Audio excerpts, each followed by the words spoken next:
സഹോദര സ്നേഹത്തിലും ദൈവസ്നേഹത്തിലും വളരുന്നതാണ് ക്രൈസ്തവ സമൂഹത്തിന്റെ വളർച്ചയെന്ന് ചങ്ങനാശ്ശേരി അതിരൂപത archbishop Mar Joseph Perumthottam. ഇടവകയുടെ ശക്തിയും സമ്പത്തും അംഗബലത്തെക്കാളും ഉപരി സഭയോടുള്ള വലിയ സ്നേഹമാണെന്നും archbishop Mar Joseph Perumthottam പറഞ്ഞു.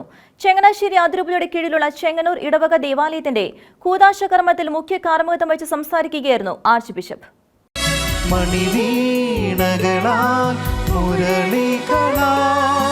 നാഥനെ വാഴ്ത്തി പാടിടുവിൻ, ദൈവത്തിൻ തിരുഭവനമിതാ, ദൈവജനത്തിൻ ഭവനമിതാ. ചെങ്ങന്നൂർ മേരിമാത സീറോ മലബാർ ഇടവക ദേവാലയത്തിന്റെ കൂദാശ കർമ്മത്തിന് ചങ്ങനാശ്ശേരി അതിരൂപത archbishop Mar Joseph Perumthottam മുഖ്യ കാർമ്മികത്വം വഹിച്ചു.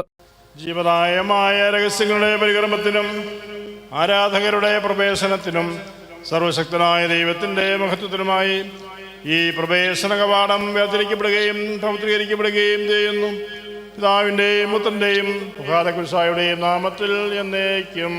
പിതാവിൻ്റെ നാമത്തിൽ ഉസ്മാൻ ചെയ്യപ്പെടുകയും പുത്രൻ്റെ നാമത്തിൽ വിശദീകരിക്കപ്പെടുകയും കുശായുടെ നാമത്തിൽ നവീകരിക്കപ്പെടുകയും ചെയ്യുന്നു എന്നേക്കും. ആമേൻ. സഹോദര സ്നേഹത്തിലും ദൈവസ്നേഹത്തിലും വളരുന്നതാണ് ക്രൈസ്തവ സമൂഹത്തിന്റെ വളർച്ചയെന്നും ഒരു തരത്തിലുമുള്ള ഭിന്നതയും സഭാംഗങ്ങൾ തമ്മിൽ ഉണ്ടാകാൻ പാടില്ലെന്നും archbishop Mar Joseph Perumthottam ദിവ്യബലിമധ്യയുള്ള സന്ദേശത്തിൽ പറഞ്ഞു. ഓരോ ദേവാലയ നിർമ്മാണവും ദൈവപരിപാലനയുടെ നേർക്കാഴ്ചയാണെന്നും ആർച്ച് ബിഷപ്പ് കൂട്ടിച്ചേർത്തു. ഇടവക സമൂഹത്തിൻ്റെ ശക്തി എന്ന് പറയുന്നത് അംഗബലത്തേക്കാൾ കൂടുതലായിട്ട്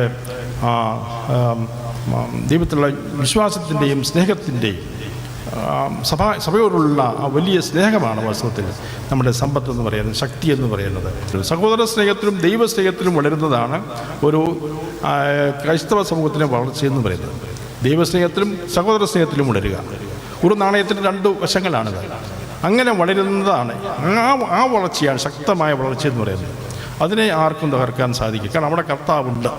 ചെങ്ങന്നൂർ പട്ടണത്തിലെ സീറോ മലബാർ കത്തോലിക്ക വിശ്വാസികളുടെ സാന്നിധ്യത്തിന് 60 വർഷങ്ങളുടെ ചരിത്രമുണ്ട്. 2001 ജൂലൈ 1 അതിരൂപതാംഗമായ ഫാദർ ആന്റണി നെരയത്തിനെ അന്നത്തെ ആർച്ച് ബിഷപ്പ് മാർ ജോസഫ് പൗത്തിൽ ചെങ്ങന്നൂരിൽ അജപാലകനായി നിയമിച്ചു. ഒരു വർഷത്തെ നിരന്തര പ്രാർത്ഥനയുടെയും കൂട്ടായ പരിശ്രമങ്ങൾക്കു ശേഷം അന്നത്തെ ചങ്ങനാശ്ശേരി അതിരൂപത പ്രൊക്രേറ്റർ ഫാദർ ഗ്രിഗറി പരുവപ്പറമ്പലിന്റെ നേതൃത്വത്തിൽ പള്ളിക്ക് സ്വന്തമായി സ്ഥലം വാങ്ങി. തുടർന്ന് താൽക്കാലികമായി നിർമ്മിച്ച ദേവാലയം അഭിവന്ദ്യ മാർ ജോസഫ് പൗത്തിൽ പിതാവ് 2003 ഫെബ്രുവരി 9 കൂദാശ ചെയ്തു. പിന്നീടുള്ള 12 വർഷങ്ങൾ പ്രാർത്ഥനയുടെയും ശ്രമദാനങ്ങളുടെയും പങ്കുവയ്ക്കലിന്റെയും ദിനങ്ങളായിരുന്നു. ചെങ്ങന്നൂരിലെ സീറോ മലബാർ സമൂഹത്തിന്റെ ആത്മീയവും ഭൗതികവുമായ കാര്യങ്ങൾക്ക് നേതൃത്വം നൽകാൻ അനേകം വൈദികർ ഈ ഇടവകയിൽ സേവനം ചെയ്തു പോയിട്ടുണ്ട്. ചങ്ങനാശ്ശേരി CMC FCC സന്യാസിനി സമൂഹങ്ങളിലെ സന്യാസിനിമാർ ഇവിടെ സ്തുത്യർഹമായ സേവനം ചെയ്തിട്ടുണ്ട്. പള്ളിയുടെ അങ്കണത്തിൽ 2006 മെയ് 21 സ്ഥാപിച്ച മാതാവിന്റെ ഒരു മനോഹരമായ ഗ്രോട്ടോയും ദേവാലയ അങ്കണത്തിൽ സ്ഥിതി ചെയ്യുന്നുണ്ട്. 2018 മെയ് 13 അതിരൂപത സഹായമെത്രാൻ മാർ തോമസ് തറയിൽ തറക്കല്ലിട്ട ദേവാലയത്തിന്റെ നിർമ്മാണ പ്രവർത്തനങ്ങളിൽ ദൈവത്തിന്റെ അത്ഭുതകരമായ ഇടപെടൽ ദർശിക്കാൻ 85 കുടുംബങ്ങളുള്ള ചെങ്ങന്നൂർ ഇടവകയ്ക്ക് സാധിച്ചിട്ടുണ്ട്. Shekinah news, Alappuzha.